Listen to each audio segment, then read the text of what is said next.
Hello friends, welcome to my channel. Good morning to all of you. Today I am going to teach you first chapter of standard 10th English medium, a letter to God.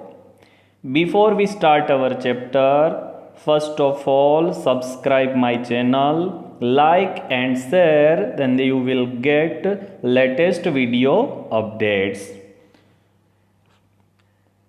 Before we start our chapter, we will understand story of this chapter.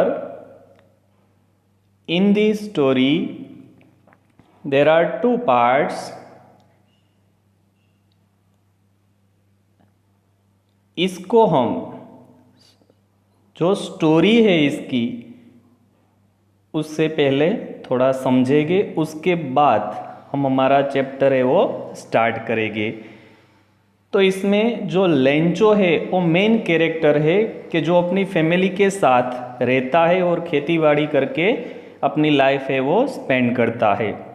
हर बार की तरह इस साल भी जो फसल है वो अच्छी होने वाली है ऐसा दिख रहा है और लेंचो की जो पूरी फैमिली थी वो खुश थी, लेकिन एक हेल्म स्टॉर्म आ जाता है, यानी कि जो एक हेल है वो आता है कि जो उसकी पूरी फसल को डिस्ट्रॉय कर देता है। और पहले तो अनहैप्पी हो जाता है, लेकिन वो पॉजिटिव थिंकिंग वाला होता है, फेथ ऑन गॉड, यानी कि गॉड को पर उस पर ट्रस्ट होता है कि जिसके लिए वो गॉड को एक चिट्ठी लिखता है, उसकी डिमांड है वो पूरी करने के लिए। इसीलिए हमारा टाइटल दिया है अ लेटर टू गॉड, कि वो उससे चिट्ठी लिखता है और 100 पेसोज है वो एक करेंसी है लैटिन अमेरिकन कंट्रीज़ की, जिसमें मेक्सिको, अर्जेंटीना, ब्राज़ील, स्पेन जैसे कंट्रीज़ का उसमें समावेश होता है। ओके, तो let start our first chapter, first part. Before you read, they say faith can move mountains, but what should we put our faith in? यानी कि जो हमारी फेथ है, जो ट्रस्ट है वो कैसा होना चाहिए। This is the question this story delicately poses.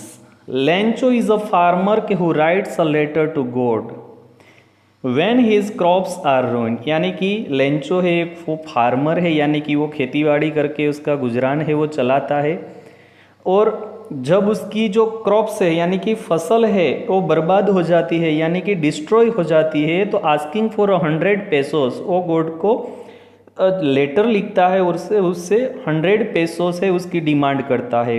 Does Lencho's letter reach God? क्या वो लेटर है वो गॉड के पास पहुंचा? Does God send him the money? क्या गॉड ने उसे पैसे भेजे? थिंक, आप सोचे, what your answers to this questions would be, कि इसके जो आंसर है वो क्या होने चाहिए। एंड गेस, और आप ऐसे गेस करिए, how the story continues before you begin to read it, यानी कि आपको साथ में गेस भी करना है कि स्टोरी है वो कैसे आगे बढ़ती है।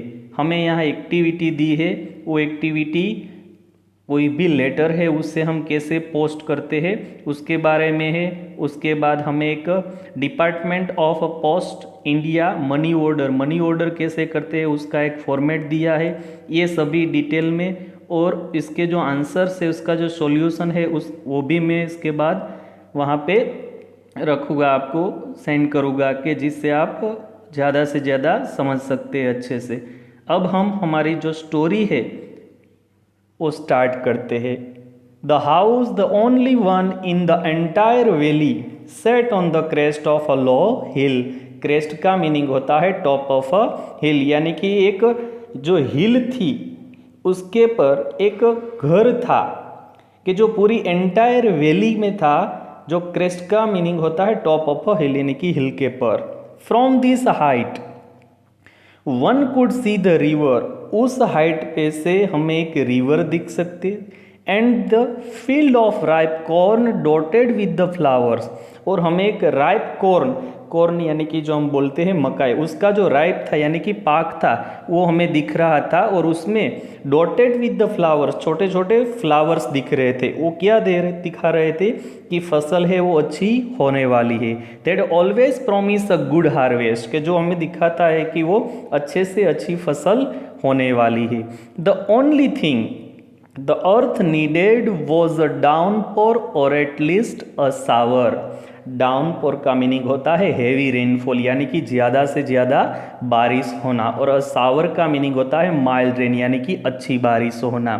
कि the only thing the earth needed was a downpour or at least a shower, यानी कि कोई भी जो धरती पे है उसे ज़्यादा से ज़्यादा वो पानी की ज़रूरत होती है, यानी कि कोई भी फसल है उसको अच्छे से अच्छी बारिश की ज़रूरत होती है। Throughout the morning Lencho कि who knew his fields ultimately had done nothing else but see the sky towards the northeast.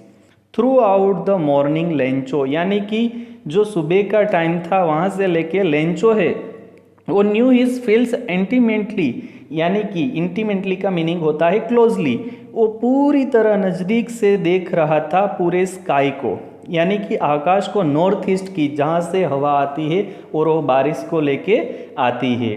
Now we were really going to get some more water woman, यानी कि हमें ज़्यादा से ज़्यादा पानी मिलेगा। यहाँ वुमेन है वो लेंचो की वाइफ, उसके बारे में बताया गया है। द वुमन वॉज प्रिपेयरिंग सफ़र, सफ़र का मीनिंग होता है यानी कि मील, खाना, कि जो वीमेन थी वो तो के खाना वो बना रही थी, यानी कि भोजन है वो प्रिपेयर कर रही थी। रिप्लाइड यस गॉड विलिंग, उसने बोला कि हाँ शायद वो जो गॉड विलिंग है यानी कि गॉड की जो विश है उससे ही कंप्लीट यानी कि पूरी हो सकती है। The older boys were working in the field, Lencho के जो बड़े बेटे थे वो खेत पे काम कर रहे थे।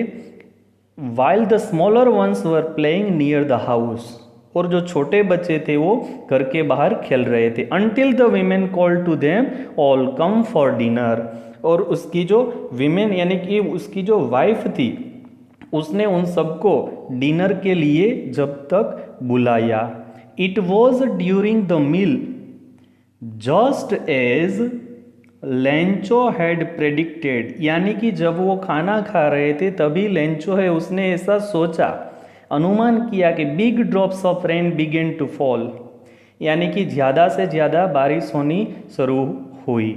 इन the north east huge mountains of clouds could be seen approaching, यानी कि नॉर्थ ईस्ट से ह्यूज माउंटेन्स यानी कि जो पर्वत थे उस पर जो क्लाउड्स थे, बादल थे, वो आने शुरू हो चुके थे, वो दिख रहे थे। The air was fresh and sweet, यानी कि जो एयर थी वो भी स्वीट थी, फ्रेश थी।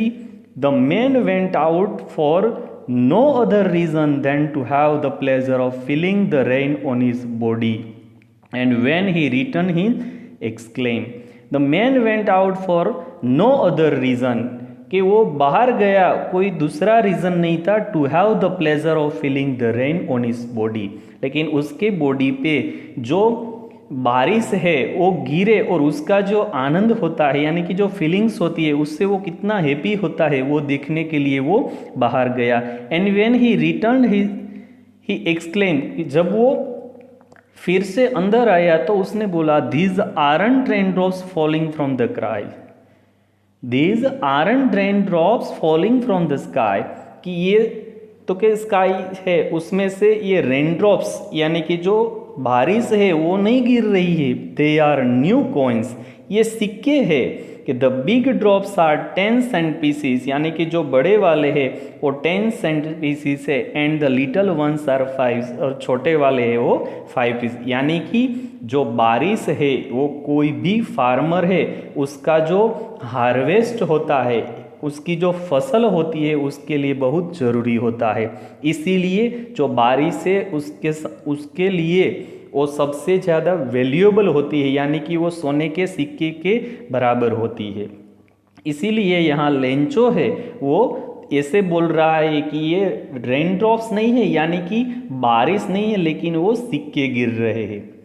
With a satisfied expressions He regarded the field of ripe corn with its flowers trapped in a curtain of rain with a satisfied expression, यानी कि वो बहुत ही खुश था।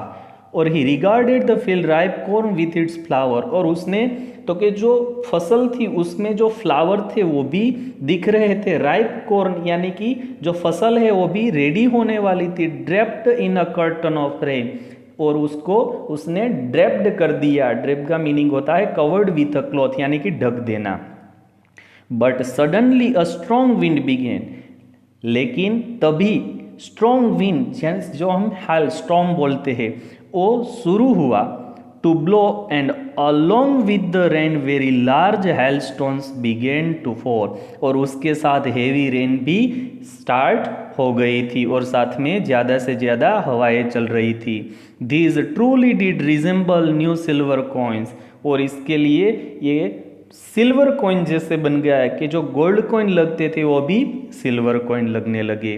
The boys exposing themselves to the rain rain out to collect the frozen pearls, यानी कि frozen Perl का meaning होता है जो मोती जैसे टुकड़े, जो वाइट जो आइस के टुकड़े होते हैं उसके लिए बोला गया है कि उसे वो कलेक्ट करने के लिए बाहर निकले। It's really getting bad now exclaim the man, यानी कि लेंचो है वो बोला कि ये अच्छी बात नहीं है। It's really getting bad now exclaim the man, I hope it passes quickly.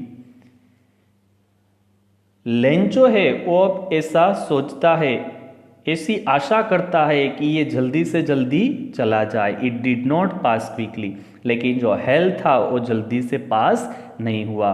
For an hour the hell rain on the house the garden and the hill side and the cornfield on the wall valley, यानी कि कई time तक for an hour the hell rain on the house, यानी कि घर पे, खेत पे, हिल साइड पे, कॉर्नफील्ड पे और पूरी वैली में वो बारिश है वो होती रही। द फील्ड वॉज वाइट, वो पूरा का पूरा जो खेत था वो वाइट, यानी कि जो बर्फ गिरने से हो गया था। As if covered with salt, जैसे कि वो नमक के जैसे लग रहा था। Not a leaf remain on the tree, यानी कि जो वृक्ष ट्रीज पेड़ थे उसके पर लीफ यानी कि जो उसके पान होते हैं वो भी नीचे गिर गए थे। The corn was totally destroyed, और उसकी जो फसल थी कॉर्न की, मकई की, वो भी पूरी तरह डिस्ट्रॉय हो चुकी थी। The flowers were gone for the plants, यानी कि जो उसकी फसल में छोटे छोटे फूल आए थे वो भी गिर गए, वो भी डिस्ट्रॉय हो गए। Lencho soul was filled with sadness, Lencho है वो पूरी तरह उदास हो गया। When the storm had passed, जब वो स्टॉर्म है वो चला गया। He stood in the middle of the field, उसने अपने जो खेत था उसके बीच में वो खड़ा रहा। And said to his sons, और अपने बच्चों से कहा, A plague of locusts would, यानी कि प्लेग ऑफ लोकस्टस, लोकस्टस का मीनिंग होता है इंसेक्ट्स के which fly in groups and destroy crops, यानी कि जो जीव जंतु होते हैं उसका एक ग्रुप कि जैसे वो पूरी फसल को क्या कर देता है, बर्बाद कर देता है या डिस्ट्रॉय कर देता है, ऐसा लगा जैसे कि कोई लोग। यहाँ तक हम बात करते हैं। नेक्स्ट पार्ट में हम हमारा जो चैप्टर है वो कंप्लीट करेंगे। Thank you very much.